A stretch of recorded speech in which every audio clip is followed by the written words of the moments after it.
എൻ്റെ പേര് ആലീസ്. തൃശ്ശൂർ മുണ്ടൂരിൽ നിന്നാണ് ഞാൻ വരുന്നത്. 2026 ജനുവരി 5-ാം തീയതി തൊട്ടാണ് ഈ അത്ഭുത ജപമാല കണ്ടു തുടങ്ങിയത്. എൻ്റെ കൂട്ടുകാരിയാണ് എനിക്ക് ലിങ്ക് അയച്ചു തന്നത്. നിയോഗം വെച്ച് ഞാൻ പ്രാർത്ഥിച്ചുകൊണ്ടിരുന്നു. അങ്ങനെ ഇരിക്കുമ്പോൾ ഒരു ദിവസം അത്ഭുത ജപമാലയിൽ പങ്കുകൊണ്ടിരിക്കുമ്പോൾ അച്ഛൻ വിളിച്ച് പറയുന്നുണ്ട്, കൊതുക് ശല്യത്തിൽ നിന്ന് ഒരു മകളെ, ഒരു കുടുംബത്തെ വിടുതൽ നൽകുന്നുണ്ടെന്ന്. അപ്പോൾ ഞാൻ അതിന് നിയോഗം വെച്ചിട്ടില്ല. അപ്പോൾ എനിക്കുള്ളതാവില്ല എന്ന് വിചാരിച്ചിട്ട് ഞാനത് ഏറ്റെടുത്തില്ല. എനിക്കാണെങ്കിലോ കൊതുകിൻ്റെ ഭയങ്കര ശല്യമാണ്. ഒരു കൊതുകുണ്ടെങ്കിൽ പോലും ആ കൊതുക് എന്നെ തിരഞ്ഞു വന്ന് കടിക്കും. കൊതുകിനെ നിങ്ങൾ വളർത്തുന്നുണ്ടോ എന്ന് വരെ ചോദിക്കാറുണ്ട്. മുഖത്തും ശരീരത്തിലും കയ്യിലും ഒക്കെ നന്നായി അതിൻ്റെ അലർജി പൊന്തിയിട്ടുണ്ടായിരിക്കും. അങ്ങനെയാണ്. അപ്പോഴും ഞാനത് ശ്രദ്ധിച്ചിട്ടില്ല. പക്ഷേ ജനുവരിയിൽ ഞങ്ങൾക്ക് അവിടെ പെരുന്നാളാണ്. അപ്പോൾ വീട് ഒതുക്കുകയൊക്കെ ചെയ്ത കാരണം കൊണ്ട് ഞാൻ കൊതുകുവലയിലാണ് കിടന്നിരുന്നത്. ആ കൊതുകുവലയൊക്കെ ഉപേക്ഷിച്ചിട്ട് ഒതുക്കി വെച്ചു. ആ ജനുവരി തൊട്ട് ഞാൻ കൊതുകുവല ഉപയോഗിച്ചിരുന്നില്ല. എന്നിട്ടും ജനുവരി, ഫെബ്രുവരി, മാർച്ച് ആയിട്ടും എൻ്റെ മേലൊന്നും കൊതുകിന് ഒരു കടി പോലും കാണാനില്ല. അപ്പം ഞാൻ വിചാരിച്ചു, ഇത് എന്ത് ദൈവമേ, എനിക്ക് കൊതുകൊന്നും എന്നെ കടിക്കണില്ലല്ലോ. അപ്പം അച്ഛൻ പറഞ്ഞത് എനിക്കായിരിക്കുമോ എന്ന് ഞാൻ ചിന്തിച്ചു. ദൈവമേ, ഞാൻ സാക്ഷ്യം പറയണ്ടേട്ടാ എന്ന് ഞാൻ അങ്ങനെ പറഞ്ഞു. ഫെബ്രുവരി കഴിഞ്ഞ് മാർച്ച് കഴിഞ്ഞു. ഈ ഏപ്രിൽ മാസം ഫസ്റ്റിൽ ഞാൻ കൊന്ത ചെല്ലാൻ കുത്തിരിക്കുമ്പോൾ എൻ്റെ ദേഹത്തിലൊക്കെ കൊതുകുകൾ ഇങ്ങനെ പറന്ന്, ഒരെണ്ണമൊന്നല്ല 5-6 കൊതുകുകൾ എന്ന് പറയാം, 5-10 തന്നെ പറയാം, കാലുമ്മിലും കയ്യുമ്മിലും ഒക്കെ കടിച്ചു തുടങ്ങി.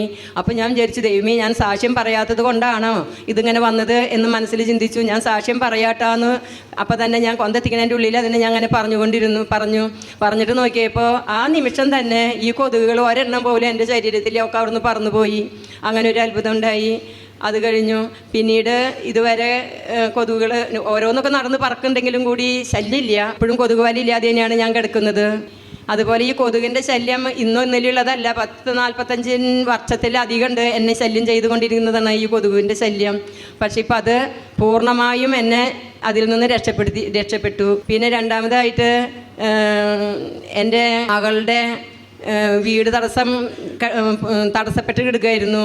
1 വർഷത്തോളമായി തറപ്പണി പണിതിട്ടിട്ട് അത് ചെയ്യാൻ പറ്റാത്ത അവസ്ഥയിലായിരുന്നു. അത് കഴിഞ്ഞ് ഇവിടുന്ന് ഉപ്പും അന്നവെള്ളവും ഒക്കെ കൊണ്ടുപോയി അവരുടെ പറമ്പിൽ കൊണ്ടുപോയി വെതറി പ്രാർത്ഥിച്ചു. ഒരാഴ്ച കഴിഞ്ഞപ്പോൾ അത് വീട് പണിക്ക് തുടക്കം വെച്ചു. ഇപ്പോൾ സെൻസൈഡ് വാർത്തു.